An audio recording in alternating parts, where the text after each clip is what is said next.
What's up everyone? It's great to see you and I trust that you've been well. In this video, I'm going to do a price action update on Theta. I'll try to get a T-Feel one out today as well and perhaps even a Bitcoin video, but I do have to go see the dentist in about an hour and I'm getting the drill, baby! So I'll have to see how my mouth feels after that. If you're new here, don't forget to like, subscribe, tick that bell for notifications. Let's get into the video.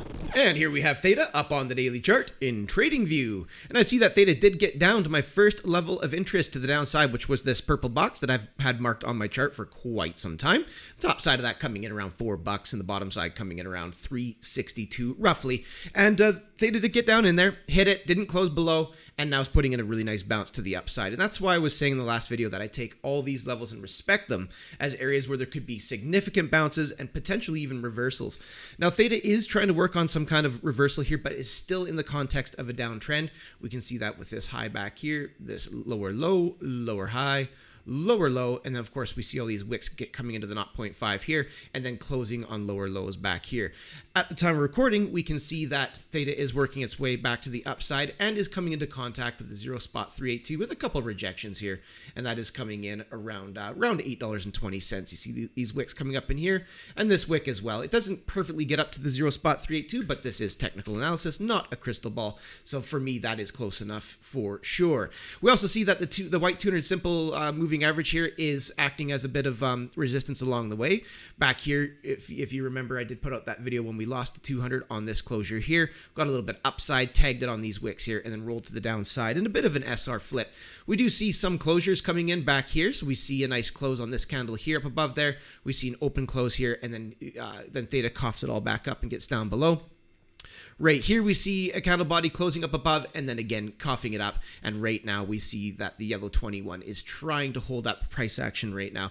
And Theta is, for the most part, moving alongside the rest of the market. Typically we see rotations. You see Bitcoin make its moves, then you see bigger alts such as Ethereum make a run for it, then you see mid-cap alts such as Theta catch a bid. And for the most part, that is what we're seeing from a price action perspective. So right now, the big area that I'd like to see Theta get up above is the 0.382, the Fibonacci retracement. Again, that's coming in around $8.20, and I want to see candle bodies close up above that level. If that is to happen and it holds that level up, so it flips it into support once more, the 0.5 for me is a big one. And somebody was asking me where this chart begins to look like a full-blown reversal, and I would say that I'd get way more confident if we started to see some candle body closures above the 0.5, which is coming in around $9.50. And if I just go ahead and stretch this Fibonacci back just a little bit, like so, you'll see that the 0.5 was pretty heavy resistance in this area right here. So eventually getting some candle body closures up above that, then this is going to look a heck of a lot better, as it'll literally be undoing this overall bigger macro downtrend. I mean, if you come out to a weekly like so, it's a little bit more pronounced and easier to see. And as you can see on the weekly chart here, getting up above that 0.5 is going to be quite significant. Let's check out some of the momentum here on the weekly. So the RSI down below, yeah, still has a negative slope to the downside. We see the exponential as well, but just in the neutral zone. So not a heck of a lot to go off of here.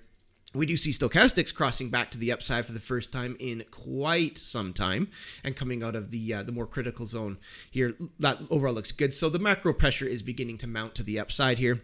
And the MACD, we do see it coming down to the zero read of the y-axis. Moving averages still have a negative slope here, but we do see the histogram is beginning to lighten up a little bit down here. So overall, not too bad there. Let's come back into a daily, check out the momentum on a daily. Yeah, we see the RSI ticked up, at least at the time of recording, but we still do see a negative slope on the exponential there. Stochastics are in the neutral zone with a cross to the downside. Again, though, this is all unconfirmed stuff. I mean, the trading day from the time of recording still has 9 hours remaining here. But yeah, those are the big areas to watch to the upside there. So the first thing again is going to be a closure above the 0.382. Daily candle body closures, $8.20. Then let's watch that 0.5. That is a big area for me, really big area, and that is coming in around $9.50. Getting those daily candle body closures up there, it's going to be looking really good. So let's look for some bias busters to the downside here. So if Theta does roll over here, or the rest of the market, I mean, I don't see Theta necessarily rolling over unless Bitcoin does, or the rest of the market as a whole. I'm going to be watching for an invalidation point down here, which is also the 0.236. That's coming in at $6.46. As you can see here, if Theta does start closing candle bodies below that area, it's going to be closing below the major moving averages, and then pressure will begin to mount to the downside, and perhaps there could be a bounce down here at the 377, which is coming in around $5.25, and then overall, if it does start closing down there, I mean, not only will we have this downtrend still intact at that point, but likely we'll be swiping this purple box once again, and just a reminder that the top side of that's coming around $4, and the bottom side around 360. Taking out that area, like I was saying in the last analysis, so taking it out with candle body closures, that's when I begin to look down to these levels here, which is around that $2.38 mark, 250. Anyhow, it's great to see everybody. Looking forward to seeing the next one, and until I do, of course, have yourself a powerful day.